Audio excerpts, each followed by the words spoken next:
You have crossovers, you have full-size SUVs, and you have what is behind me. Hey, welcome to this edition of Road Warrior.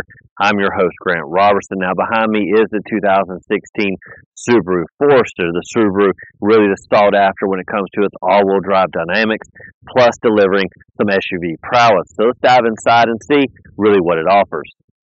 When you look at the silhouette here on the Forester, first thing you'll notice is the plain Jane-like design, something to be expected. That versus a competition that always seems to be reinventing itself. Now, what you're going to notice right off the bat is the high-waisted midline right across here. That kind of makes you feel like your pants are pulled up just a little bit too high. We saw something similar to it on the Nissan Rogue. Now, down low, nice rubber fascia down here because, after all, this is an all-wheel drive vehicle, so going off-road is to be expected, and a little bit of preventing of scratch and dings when the rocks start flying. Now, as you sweep down the side, there's going to be no fascia here on the front edge where the rubber is, but instead it is actually protecting underneath. One thing you will notice with this vertical-like design is pretty much the nice greenhouse look you have here. Now, inside is going to be a lot of cathedral-like feel, and where it is noticeable on the outside is right here through all this glass, pretty much giving you a 360-degree panoramic style, not to mention you got a decent moonroof up above. Now, as you sweep down, pretty much glass all the way around. This particular model going to give you a lot of black inserts and accents everywhere you look. Now, even better, you even have a little porthole right up here, really maximizing the amount of glass around this vehicle. As you sweep down the side of the vehicle and come around to the front, this may be the only place where you find a little bit more style, that proverbial grille warfare. Now, the Forester is not truly a crossover vehicle, nor is it truly an SUV. It's kind of the best of both worlds, really starting with that ground clearance, just under 9 inches, really rivaling full-size SUVs. But it doesn't feel like an SUV when you're on the inside. Heck, that's where the car-like feel comes into. After all, it still has decent ingress with no true leaping to climb inside. Now, when you look up front, this is again where the styling points come in. The nice headlights aren't basic. They wrap around to the side fenders. The hood, again, just a little bit of chisel. So they went from the plain Jane side to a very dramatic front end.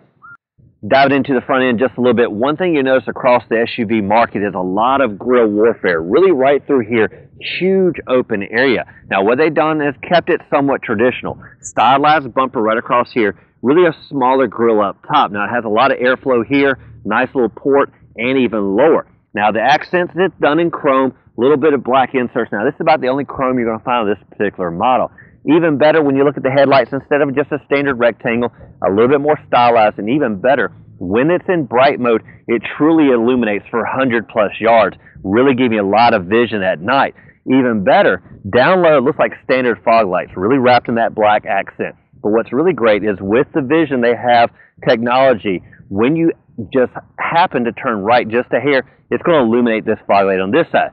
As you turn the steering wheel just a hair left, it's going to illuminate. That's going to come really handy when you're turning into dark areas. It's going to illuminate long before you even get there. Where this vehicle truly shines has to be in the overall dimensions. Now, this vehicle measured in about 181 inches, wheelbase about 104, putting this vehicle truly into the mid-size segment. Not too big and, well, not too small. And where it really comes into play is in the interior numbers, the legroom, and heck, that great cargo area, all of which we'll get into in just a second. Now, sitting at the four corners, what you're going to find both on the premium and limited models is 17-inch wheels. Now, if you go with the touring model or the more turbocharged engine, you're going to upgrade to 18-inch wheels.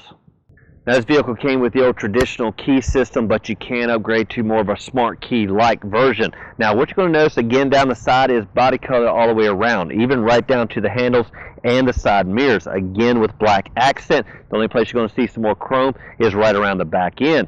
Now, as you walk down the side, one thing to talk about is the good old fill-up area. What is security related even to that? Now, unlike some vehicles where you unlock the car, this unlocks. This is going to be old traditional pull handle there by the driver's seat. Once you pop that, walk around. Now, one thing to note, it does have the old school twist-off knob.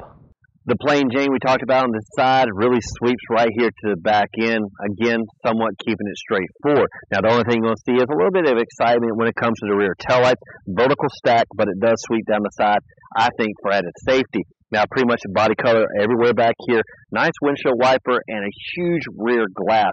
Really defrosts quite quickly and gives you great rear view.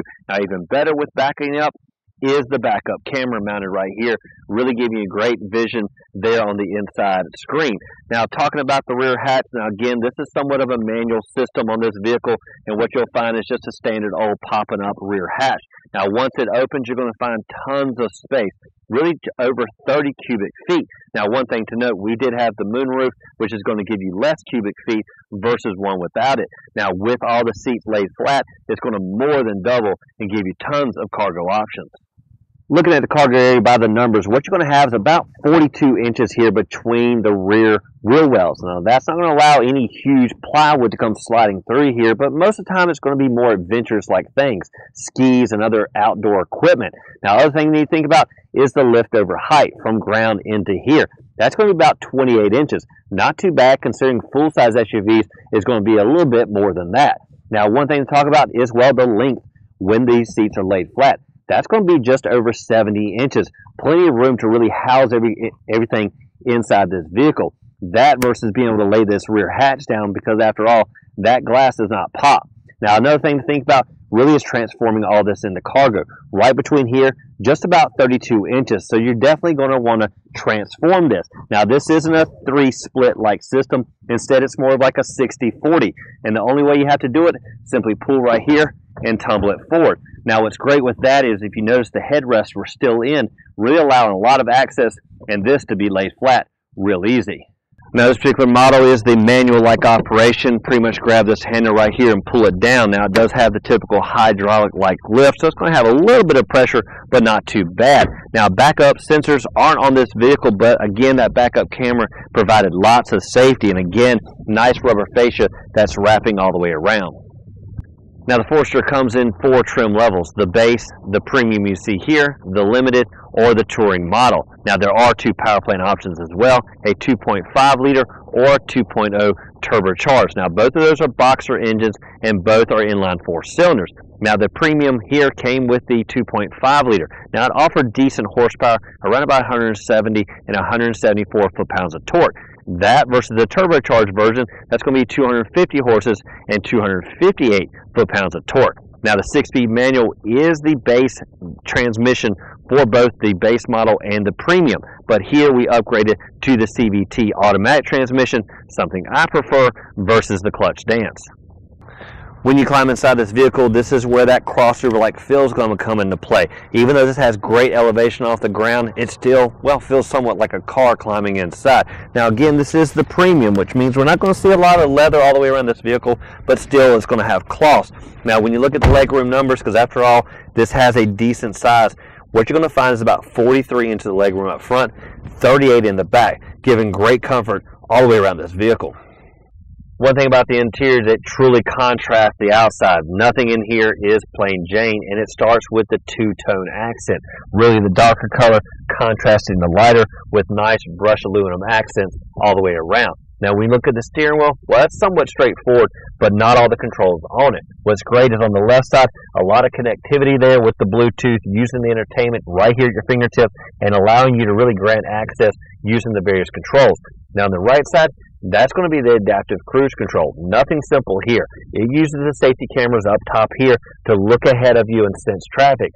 That's going to relate to the vehicle and pretty much use everything right here, really simplified, almost with 4 little controls. One's going to give you the space between the vehicles. The other is going to set the speed and, of course, increase it or decrease it. Very adaptive and really simplifies it right here on the steering wheel. One of the biggest wow factors on the Forester has to be the entertainment system featuring the touchscreen system. Now, what's great is what you see here is the upgraded version, the 7-inch model. That versus the standard 6.2.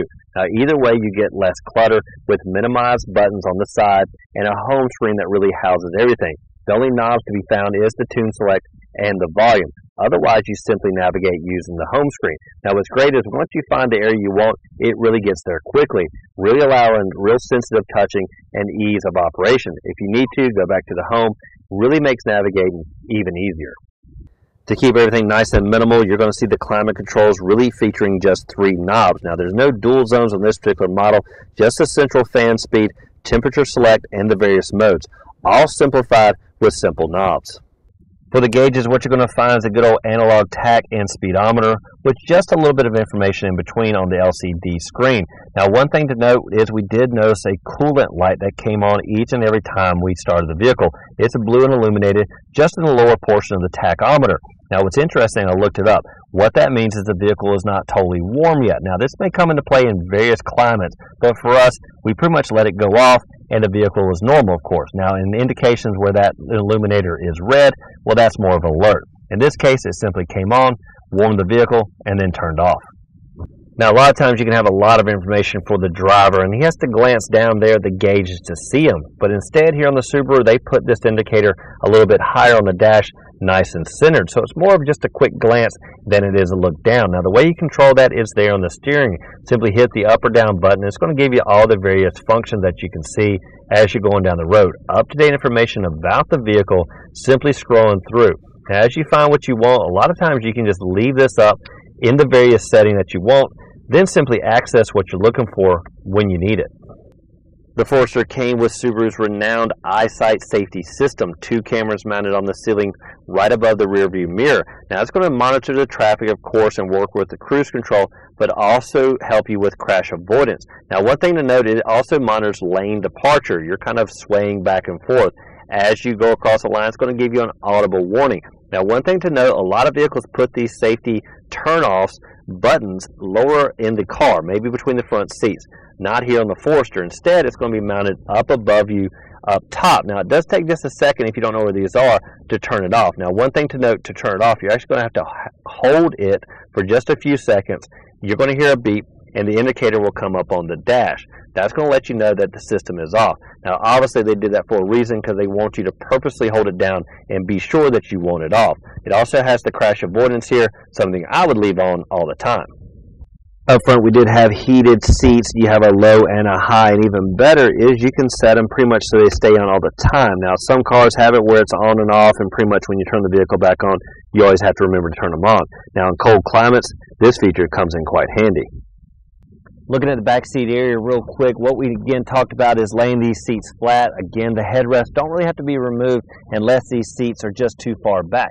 One thing to note, nice curve here, really going to accommodate the knees a lot better. Again, lots of legroom back here. Now, the style for the back seat is pretty much a straightforward bench. Just a little bit of curve right here on both sides, giving a little bit of independence for both side occupants. But otherwise, 3 will sit right here quite well. Now, to divide it up, what you do also have is a nice armrest with dual cup holders, and I like the fact that it is nice and elevated, giving you a lot more comfort. Now, if you look around back here, you're not going to find one crucial thing, and well, that is rear airflow. There's no vents you can find, even in the pillars or even in the back of the center console. The only place I really did find them, tucked up underneath the seats. Now, what that means is it makes it a little bit more difficult to get comfort back here. You do have the nice big vents in the center, but again, with these seats, that's going to block a lot of the comfort that could otherwise get back here a lot quicker if there were some vents to be found. Now, cargo is compromised just a little bit on this particular model because, well, we have this right here, the moonroof. And the reason for that is, well, it's a lot bigger than the average Bear, really encompassing all the way to the back occupants. Now, what's great is when you open this up, it offers a lot of room. But one thing it does is, well, minimize a little bit of space. One thing in headroom and a little bit in cargo. But after all, you do get great lighting when you open it up. That does it for this edition of Road Warrior Test Drive Behind the Wheel of the 2016 Subaru Forester. Now, a couple points to make is that, well, it has that all-wheel drive we've come to expect, the variations on the hood, but one thing that's standard is the great interior volume coupled with great cargo. Now, as always, thank you for watching this edition of Road Warrior. Keep both hands on the wheel and eyes straight ahead.